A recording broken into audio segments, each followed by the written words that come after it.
Hello and welcome to Do It Yourself channel. Today I will show you where to find the option, how to enable and how to disable waterproof pouch mode for Realme 14x phone. So first, settings.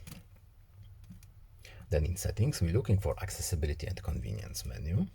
Next we need to scroll down almost all the way to touch adaptation menu. And here we have two options. We have screen protector mode and we have waterproof pouch mode.